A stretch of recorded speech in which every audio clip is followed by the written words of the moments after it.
software-based Yes, product. So how do you have the system to protect like copy and Sure. which happens a lot in Asia? So the way it works is that the very first tool, which is a diagnosis product, it's going to be delivered over the cloud, and it's internet-based. A good analogy would be something called as My Finance Lab. So that's a tool which everything about corporate finance is on the thing. So applying the same analogy over here. So for example, a medical college has 100 students. So it can take a license for 100 students, it can take a main license and distribute it among the 100 students. The later versions, which are the surgical tool, that is going to be more of a direct sale. Directly contacting the hospitals and the medical practitioners, and they can simply buy, it's going to be a one-on-one sale with the practitioners over there.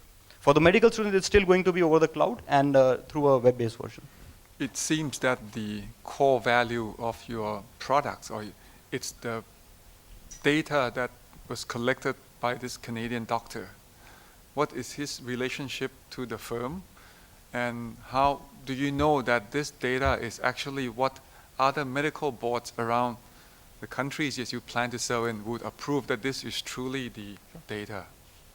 So in terms of how with the practicing surgeon in Canada, we've done a licensing deal where the Canadian company has exclusive license for the images. He had in fact given part of his images to one of the leading atlases, and this was years ago when the state of the art was using an atlas, right? So when we started developing this simulator, and I was part of the founding team in Canada, right? We approached him and we said, okay, education is moving to this new direction. He says, absolutely, I would like to be help you with this, and we said, okay, we would give you a 1% royalty on the product that we sell.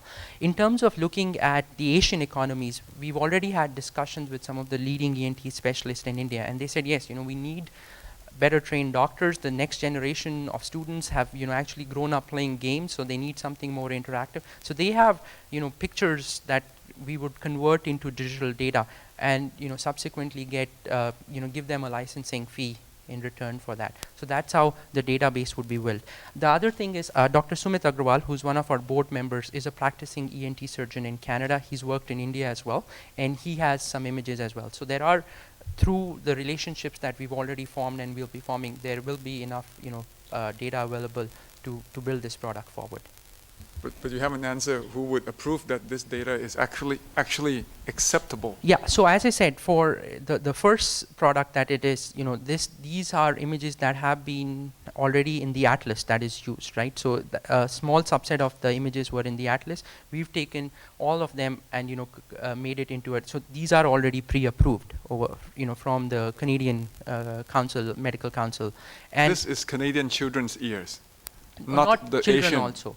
So the thing is, some of these the inside are, they are the same whether it's looking across geographies, right? The procedures that are performed are different, but the ear anatomy inside is same whether you're looking, the disease set cases are the same whether you are looking across geographies.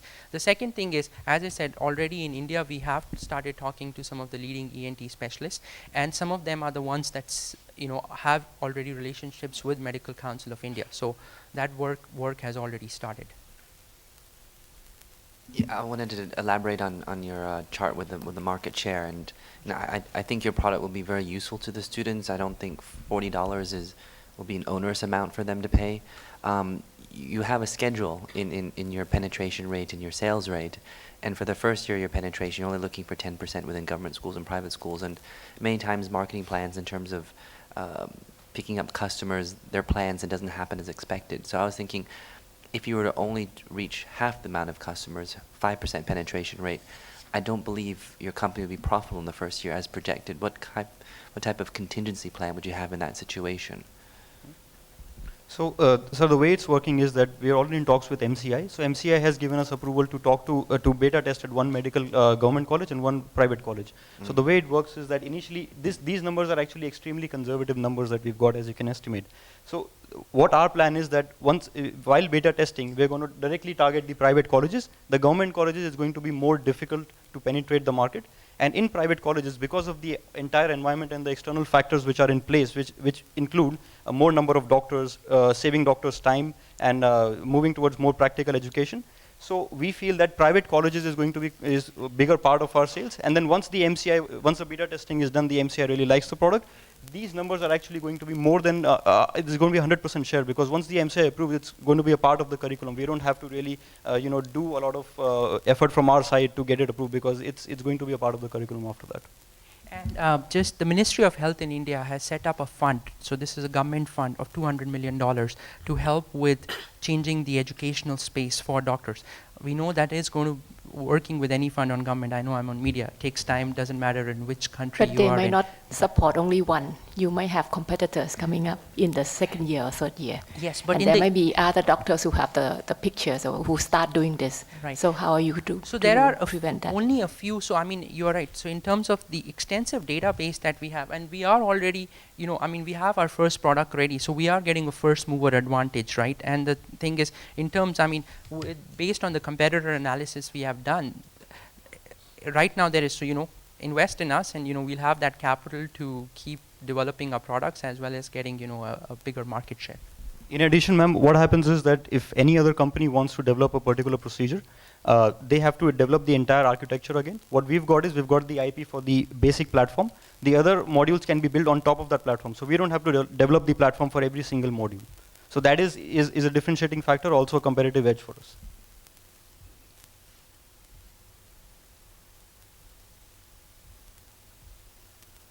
So looking at the investment requirements for us, upfront money we need about $161,894 US. This involves the technology acquisition, which is the license for the very first model, expenses till commercial operations, and real estate and working capital requirements. Year 2, because we start developing the surgical module and also the other modules for our diagnosis tool, we need another round of funding, which is $151,000 US. Similarly, in year 3, we keep developing more modules and keep upgrading our surgical tool, $200,000 US of money. So how is the equity divided? So we plan to put up our own money of the order of $107,000 US. We need external funding of about $406,000 US. Combined equity of about slightly more than $500,000 US. Looking at the net income, what happens in year 1 and year 2 is, because we've been very conservative with our market penetration, and we enter Thailand and Philippines in year 2, so we're expecting low numbers in year 1 and year 2 in terms of net income. But interestingly, in year 3, because we launched the surgical tool and also our market penetration increases and the branding also increases, we've got a significantly higher revenue, net income from year 3 onwards. This I kind of don't understand why would you even come to Thailand or Philippines. India is such a huge market. Wouldn't that be enough to cover? It will be enough, sir. Plus, in different countries, they have different medical board. Plus, it needs to be localized. And are you aware of those difference between countries? So in terms of, again, we are young entrepreneurs. We, have an aggressive mission. We want that this becomes, that's how I started working on this prior to my MBA. So, become the de facto standard across for training the next generation of ENT specialists. We are saying, okay, within and there are similarities between the training practice. There are, for instance, a number of medical students from India that come to study in these two countries, right? And vice versa as well. So that's why we are looking, and we can. The other thing is, sir, to add to that, there are several skills which we learn in India while developing this product in the first 2 years, which are transferable to other Asian countries.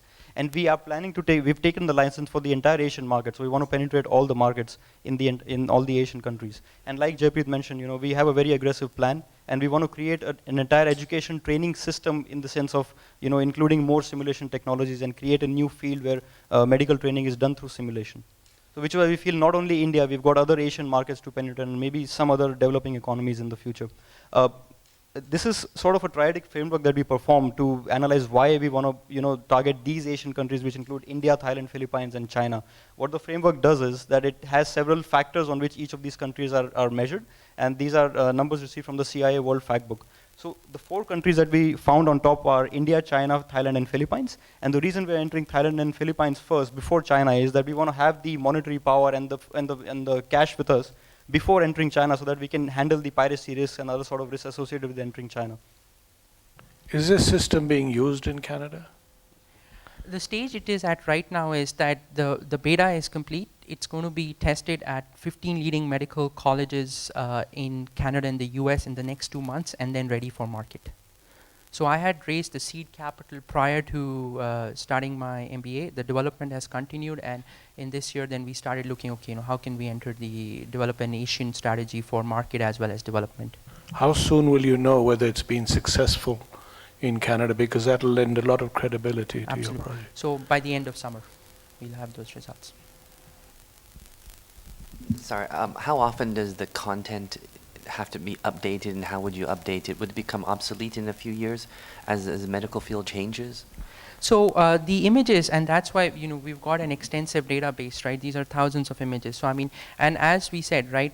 So this is used as a starting point, and we are already in discussions with ENT specialists in India, right, to get new images, right?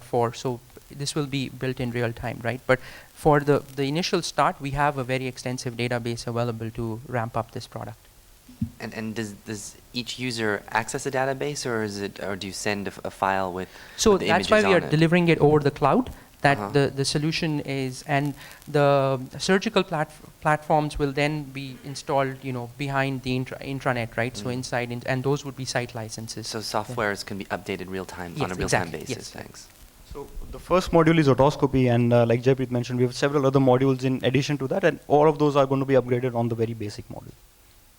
So going back to the numbers, year 3 we launched the surgical tool, and we keep introducing more versions, more modules on that, and we expect the CAGR for our net income to grow by 111%.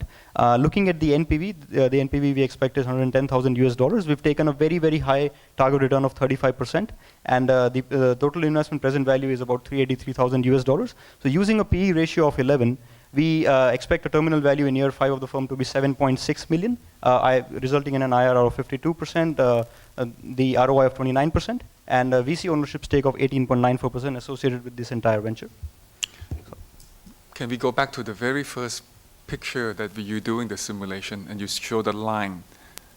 Okay. What are you really, the software is doing? Are you selling me the database? Because if the medical students look at the result at the end of the year, once he poke into the ears, he can tell what type of infection this is. Is that all it matters? Or really the software is catering to the simulation part whereby he doesn't poke into the eardrums? I'm trying to figure out where is the weight of this, because if it's just any pictures, I can just do any multiple choice for any pictures of the ear infection. Or is it really the actual going into the ear?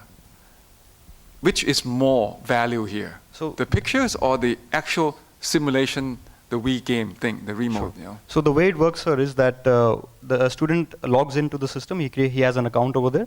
There's several descriptions of different procedures in there. This is just a snapshot of a small video of what the entire software has to offer. Like Jaypreet mentioned, at the demo we can show you the complete version of the entire thing. So in summary, a student logs in. He's got description of different diseases. He's got initial images of the diseases. He can choose a disease. He can focus. He can go inside the ear for each of those diseases. He can move around. You can rotate the mouse and see different angles of it. And there are several metrics which are measured. One of the metrics is percentage of area inside the ear viewed. And currently what happens is that how people find out if there is an infection or they blow a puff of air inside the ear, and a puff of air inside the ear, and they see the movements of the inner parts of the ear. So they see the hair movement, the wax movement. So this software measures that as well. So the metrics that it measures is, percentage of area viewed, like I said, force applied. So this line, this is practiced by a real-time surgeon. So if I were to practice this thing, I would have several lines over here, and that is measured by the amount of mouse moved inside the ear. So the force applied. So this is the force applied over there. So in an ideal case scenario, you want the line to be like this, right, without any static showing on it, right? But typically, when the students start with it, they do. So, and this is just the first version, right? Subsequent versions, so when you were saying the value is coming from all these, so there are images in terms of the atlas, right? But that's the person is just looking similarly at the mannequin. They get the look and feel, but they really don't know whether they are performing it right or wrong, right? So the entire platform is giving the value, right, from the metrics that we are getting in combination with, okay,